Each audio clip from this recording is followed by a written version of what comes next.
Your boy John the Kid, Jetty Kid Squad was good, yo. As you know, I'm back at you guys with another video, 2 every day. You know, I'm about to try doing that every day now. It's at least 1 or 2 every day. But I'm gonna try my best. Let's get it. But anyway, back at you top 10 nursery rhymes. Yeah, I'm basically about to fuck up your childhood. Well, they about to fuck my childhood. And if you watch this, you're gonna fuck up your own childhood. Let's get it. Drop a like though. Even if you're gonna click off, drop a like. Help me out, come on. Thank you. But anyway, enough intro. Let's just hop into it. Nursery rhyme, Humpty Dumpty, shit like that. Mary had a little lamp. Let's go see the hidden message. I think most people that put hidden message behind that, you guys are overthinking shit. I'm sorry, you guys are just overthinking shit. Like, it is not that necessary to fuck up everybody's childhood, because yours sucks. I'm just saying. But let's go watch it. Alright, let's get. Alright. Hold up. Let's restart this. Already had played out little. Alright. Looking in windows, knocking on doors. They need to take 7 and they might. Yo, if you don't take your ass back inside. Hello and welcome back to the most amazing channel on the internet. How the fuck this shit just started and it's already creepy? If she don't take her ass home, but most of this nursery rhyme bullshit that you're talking about is hidden message. Nigga, where is everybody's parents, yo? Like, from the start. I didn't know what she said, but that shit sound creepy as fuck. I'm just saying. Let's get it.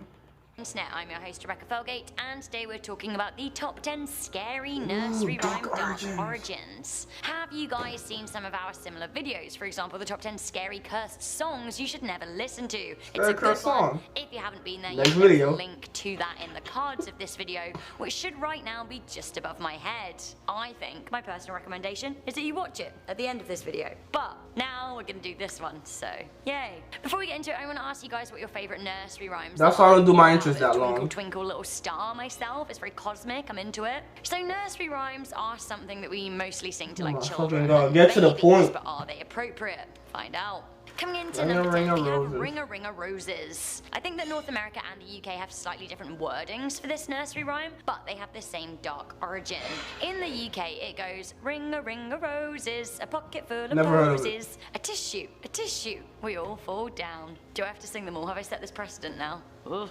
I know in some variations people say ashes, but either way, as some of you may know, this cute little nursery rhyme kids sing whilst holding hands in a circle is actually about the majority of Europe dying from the plague. The all fall down bit, where these days kids throw themselves on the floor, is literally about dropping down dead. How dark.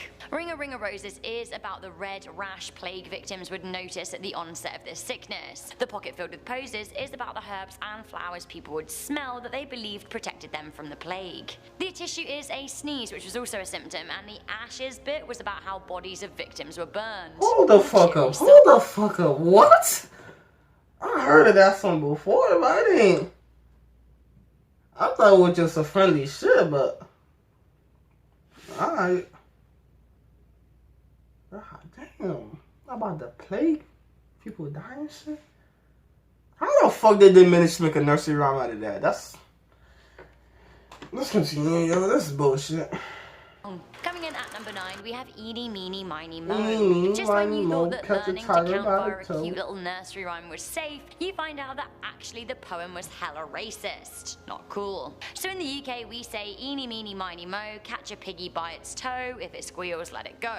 In the States, I'm pretty sure that they say tiger. Anyway, in the original, it was not an animal at all, but the N-word. The rest I heard that one. was also pretty awful. It was the N-word, and then if he won't work, let him go. Skidum, skiddy, skidoo. Getting kids to count and teaching them deep-set racism at the very same time. I'm not even gonna pause it because I heard that before. Coming in at number 8, we have It's Raining, It's Pouring. I used to like singing this one because I think I found the prospect of snoring kind of funny as a kid. The rhyme goes, it's raining, it's pouring, the old man is snoring. He went to bed and bumped his head and couldn't get up in the morning. Why? Because he's dead. Apparently. The origin of the story here seems to come from England, where we do love a good pint. It's thought that the man was a drunk, and a better place to hide from the rain and drown your sorrows than the pub, am I right? The nursery rhyme is a cautionary tale about drinking too much to ail your woes. If you take it too far, you might drunkenly bump your head and never get up in any mornings ever.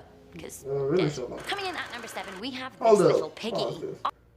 One of my favorite nursery rhymes that actually the only one I actually like, one of my favorite ones is probably the one that's like London Bridge is Falling. That's like the only one I've ever like actually listened to and liked. So I guess, but I haven't listened to it in a while. I loved it when I was really small and my mum would play This Little Piggy on my toes. This little piggy went to market, this little piggy stayed at home, this little piggy had roast beef, and this little piggy had none. And this little piggy went wee wee wee wee wee wee wee all the way home. You see piggies, I see bacon. Fun to say, even as an adult. Basically, it would always end in a tickle and lots of laughter.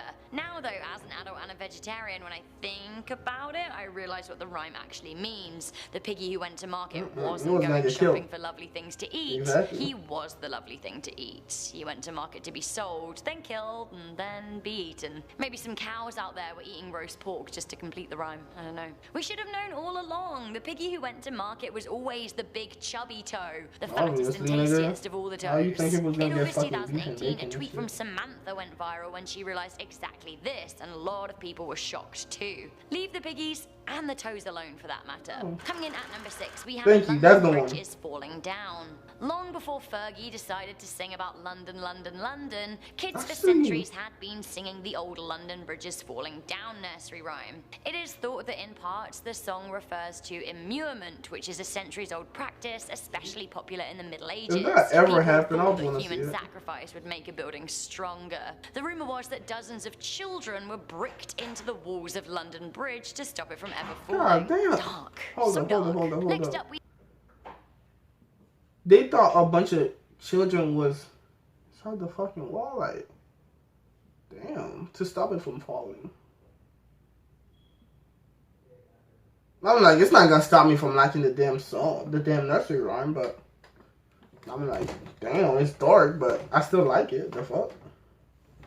It's what's done is done, and I don't know if it's true or not. have a zesty rhyme with a very dark undertone. Coming in at number 5, we have Oranges and Lemons. Oranges and Never heard Lemons of say it. the bells of St. Clement's. What a lovely little tune. I also love a citrus fruit. What's not to love? I always forget the bit at the end that goes, here comes a candle to light you to bed, and here comes a chopper to chop off your head. Chip, chop, chip. Look at this. The last man is dead. I guess it was all there. From the off, it's pretty sinister. So it turns out actually that the bells of St. Clement's were execution bells. It seems executions always No start shit, with the Charlotte. chopping of bells. The whole song is Even in the song, he got about chopped. death by What the fuck? decapitation. Awful. Coming into number 4, we have Georgie Porgy Pudding and Pie.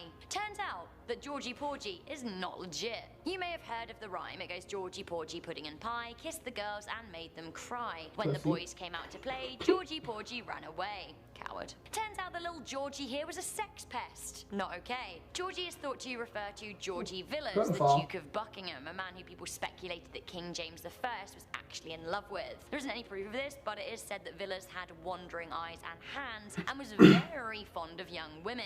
It is said that actually he didn't really care for consent and he would force himself on women who actually said no sometimes. He sexually abused and raped them, and he was often then set upon by their husbands, the boys who came out to play, leading him to run away before he could be punished. It seems he was never I'll truly fill your ass punished with for lead if that was me. protection. That'd be fucked Coming into up. number 3, this isn't okay. We have 10 Little Indians. I guess I should have seen this one coming. 10 Little Indians had another nasty variant using the N-word too, and here's the cover of a book of the Icelandic version of the song. Ugh.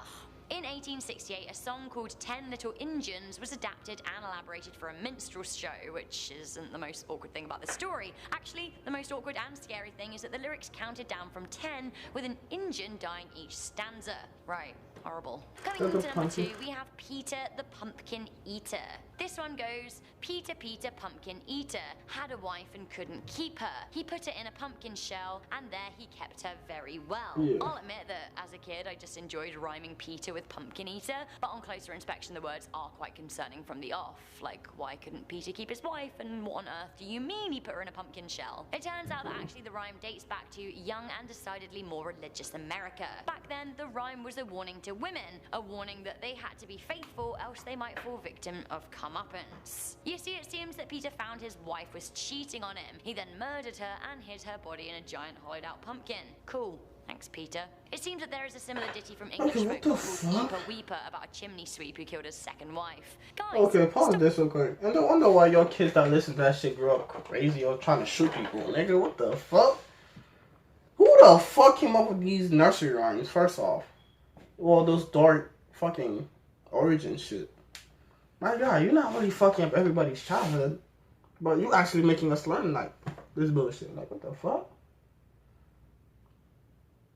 Damn, man. Actually, I actually heard the pumpkin one before, too, to be honest.